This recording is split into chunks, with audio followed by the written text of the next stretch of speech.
Tu es mineur et tu veux savoir comment gagner de l'argent, alors tu es tombé sur la bonne vidéo. Quand on est jeune, quand on est adolescent, c'est plutôt compliqué de trouver un moyen de gagner de l'argent. Pourtant, c'est très utile si on veut être un peu indépendant vis-à-vis de nos parents et ne pas toujours être en train de leur demander de l'argent. C'est pourquoi dans cette vidéo, je vais te présenter les 2 meilleures méthodes pour gagner de l'argent quand tu es mineur. Ces méthodes, je les ai soit personnellement testées, soit des amis à moi les ont déjà testées. Donc je sais parfaitement comment ça marche, combien tu peux gagner et je connais très bien les avantages et les inconvénients de ces méthodes. N'oublie pas de liker cette vidéo si tu veux que je fasse un épisode 2 et tu peux aussi t'abonner en activant la cloche des notifications si tu veux être au courant à chaque fois que je sors une nouvelle méthode pour gagner de l'argent sur internet. En commentaire, dis-moi quel est ton âge, est-ce que tu as 17 ans, 15 ans, 14 ans, 16 ans, dis-moi tout ça, comme ça j'adapterai si jamais je fais un épisode 2. Donc on est de parti pour que je te présente le business numéro 1 qui va être l'achat-revente ou la vente de vêtements slash chaussures. Donc j'ai mis ça ensemble et tu vas voir pourquoi, c'est très intéressant. La méthode numéro 1, ça va être de vendre des vêtements inutilisés. On a tous chez soi des vêtements qu'on ne porte plus, qui sont trop petits, qu'on n'utilise plus. Et ces vêtements-là, je pense que tu le sais, mais tu peux les revendre et te faire de l'argent avec. Donc les plateformes qui te permettent de faire de l'argent avec ces vêtements, ce sont Le Bon Coin, Vinted ou encore la Facebook Marketplace. Donc très peu connaissent la Facebook Marketplace, mais en gros, c'est exactement pareil que Vinted ou Le Bon Coin. Ça va être une marketplace, c'est-à-dire un endroit où tu vas pouvoir poster des annonces pour vendre des choses et donc vendre potentiellement des vêtements. Donc si tu as des vêtements que tu ne portes plus chez toi, que tu n'utilises plus et que tu penses qu'ils pourraient se vendre assez facilement, poste-les sur Le Bon Coin, sur Vinted ou sur la Facebook Marketplace et tu trouveras des acheteurs. Bien évidemment, là je vais parler des vêtements, mais ça marche très bien avec des objets qu'il y a chez toi également et que tu penses pourraient bien se vendre. Par exemple sur Le Bon Coin, sur la Facebook Marketplace, c'est pas du tout que des vêtements qui se vendent, donc tu peux vendre potentiellement des objets inutilisés de chez toi également. Cependant, là je parle en détail des vêtements et tu vas comprendre pourquoi après, mais avant ça je voulais déjà te faire part des quelques problèmes qu'a cette première méthode là.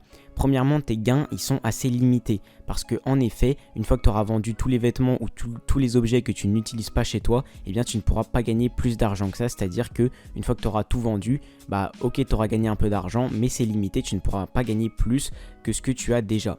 Également, pas tout le monde ne possède beaucoup de vêtements inutilisés ou d'objets chez soi qu'il peut revendre. Il y a certaines personnes qui n'ont simplement pas ce genre de vêtements ou d'objets chez soi qui sont trop petits ou simplement qui intéressent les gens et qu'ils peuvent vendre comme ceci. Et également, je pense que tu le sais, mais les vêtements qui se vendent surtout sont des vêtements de marque et assez peu de personnes chez eux ont des vêtements de marque qui intéressent les gens. C'est-à-dire que si tu as un vieux t-shirt Zara qui coûte 5 €, ça sert à rien de le revendre, absolument personne ne voudra le racheter. Par contre, si tu as des vêtements, je sais pas, Nike, Lacoste, des marques connues et cotées, là potentiellement tu vas pouvoir les revendre, mais comme je l'ai dit, il y a assez peu de personnes qui ont énormément de vêtements dans ce style.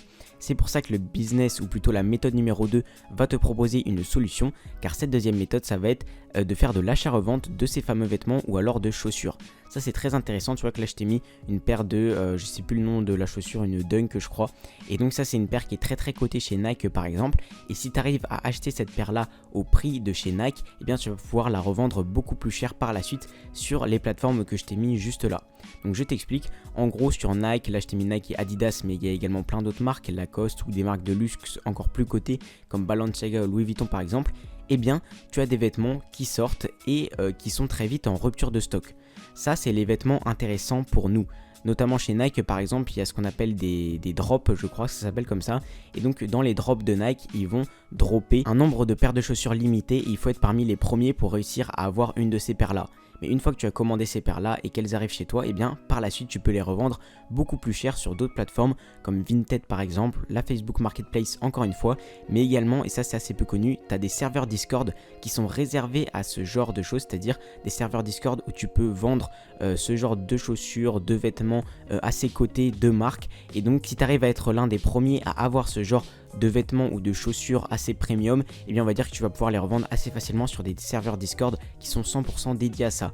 Également tu peux revendre ça directement sur Instagram. Moi par exemple je te présente ce business parce que je sais que pas mal de personnes que je connaisse l'utilisent déjà, et donc ce que eux ils font c'est qu'ils s'inscrivent par exemple chez Nike. Chez Nike tu as ce qui s'appelle une new lister je crois, donc ça veut dire que c'est des mails que Nike va t'envoyer pour te tenir au courant de quand sortent leurs prochains drops, quand ils vont sortir leurs prochaines chaussures en gros, pour que tu sois averti de l'heure et de la date. Et une fois que tu es averti, eh bien tu vas pouvoir te préparer, arriver à la bonne heure sur le site de Nike et réserver ta paire de chaussures ou ta paire de vêtements, etc.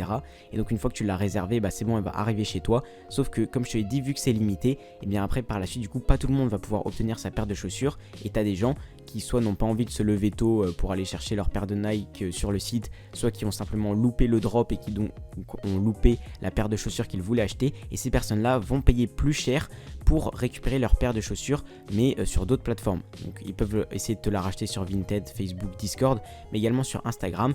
Donc comme je le disais, il y a des amis à moi qui font ça et qui mettent simplement la chaussure qu'ils ont réussi à acheter chez Nike, qui la mettent en story Instagram, et après tu as des gens qui viennent les contacter en message privé pour acheter de la chaussure. Ils négocient ça ensemble et du coup ils récupèrent de l'argent comme ça. Ce qui est intéressant avec ce business, et j'ai des preuves concrètes vu que comme je te l'ai dit j'ai des amis qui font réellement ça, et bien j'ai des amis qui ont commandé leur paire de chaussures chez Nike et même avant de l'avoir reçue, c'est-à-dire qu'ils avaient juste une confirmation de la commande, et bien rien qu'avec cette confirmation de commande et avant même d'avoir des photos en vrai de la chaussure qu'ils l'ont vraiment reçue chez eux, tu as des gens qui les contactaient déjà sur Discord ou sur Instagram pour tenter de les racheter, et ils les rachetaient plusieurs dizaines d'euros plus cher. Donc ça peut aller très très vite si tu arrives à avoir une bonne paire de chaussures, et tu peux très vite te faire un bénéfice de plusieurs dizaines d'euros, voire de plusieurs centaines d'euros si c'est vraiment un truc coté. Après il faut aussi que tu réfléchisses en fonction de ta stratégie à toi. Soit tu veux acheter des chaussures et les revendre très vite, et à ce moment là tu vas potentiellement prendre un bénéfice qui sera plus faible que si tu gardais la chaussure chez toi, que tu attendais un petit peu qu'elle prenne encore plus de valeur, et là tu pourrais la revendre sûrement encore plus cher. Dans tous les cas, pour se lancer dans ce business, il faut quand même un peu s'y connaître dans les chaussures, dans les vêtements,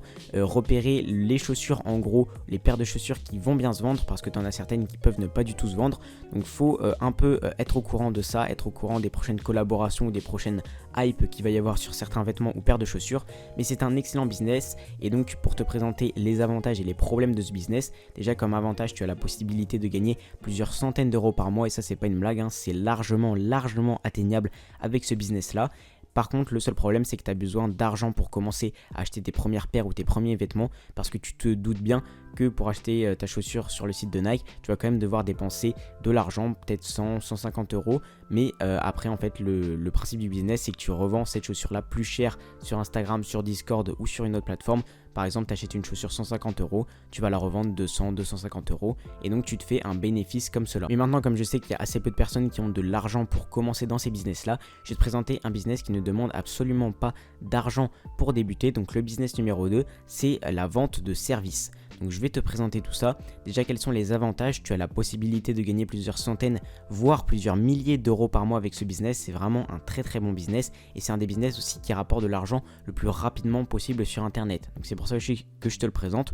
Tu peux commencer totalement gratuitement, comme je te l'ai dit. Là, c'est pas comme le précédent business où tu as besoin d'un peu d'argent pour débuter. Là, normalement, tu peux tout commencer 100% gratuitement, et également tu apprends une compétence qui va te servir après dans tout le reste de ta vie. Donc c'est pas juste un truc que tu utilises pour gagner de l'argent, ça peut te servir pour plus tard, peut-être dans ton futur métier ou dans ton futur business. Bref, c'est assez efficace. Ensuite, par contre, il y a un problème principal, c'est que tu dois bosser pour apprendre ta compétence. Et oui, ça ne se fait pas comme ça en claquant des doigts, tu dois un peu bosser, mais vu l'argent que tu peux en retirer derrière, comme je t'ai dit, des centaines voire des milliers d'euros, ça reste quand même très très rentable. Donc l'étape 1 pour se lancer dans ce business là, c'est d'abord bien sûr d'apprendre une compétence. Donc là tu vois que je t'ai mis une petite barre de recherche et un petit logo YouTube. Pourquoi? Parce que toutes les compétences tu peux les apprendre gratuitement sur YouTube normalement. Donc ce que tu fais, c'est que tu vas sur YouTube, tu recherches une compétence, je vais te donner des exemples un peu plus tard, et donc normalement tu auras plein de vidéos tuto qui peuvent t'apprendre du coup comment te lancer dans tel ou tel domaine. Donc là je vais t'afficher quelques exemples de compétences que tu peux apprendre. Donc le montage vidéo, ça peut être très bien, la création de site web également, la création de miniatures YouTube, le copywriting, la création de tunnels de vente ou encore le développement web. Ça, ce sont les compétences que tu peux apprendre et qui peuvent te faire générer de l'argent. Là c'est qu'un exemple de compétences, hein. Tu peux en prendre bien sûr plein d'autres, mais là c'est juste des exemples. Ce que je te conseille de faire toi, c'est de t'intéresser surtout à des compétences vers lesquelles tu es déjà attiré un petit peu, c'est-à-dire que tu vas pas essayer de devenir développeur web si tu ne comprends rien à l'informatique et que le développement web ça te répugne, que tu détestes voir du code ou ce genre de choses. Tu vas pas du tout te tourner vers ce secteur là. Mais par contre, si la vidéo ça t'intéresse depuis longtemps, que tu te dis que le montage vidéo ça pourrait être utile, et simplement que tu as envie de t'intéresser à ce sujet, bah là ça peut peut-être être intéressant de regarder comment on fait du montage vidéo et de rechercher ça sur YouTube. Ce qui est bien avec ce genre de compétences, comme je t'ai dit, c'est que tu n'as pas vraiment de secret derrière, de gros trucs à apprendre ou de grosses compétences à avoir, et c'est pour ça qu'il y a beaucoup de vidéos YouTube qui présentent des tutos sur ça.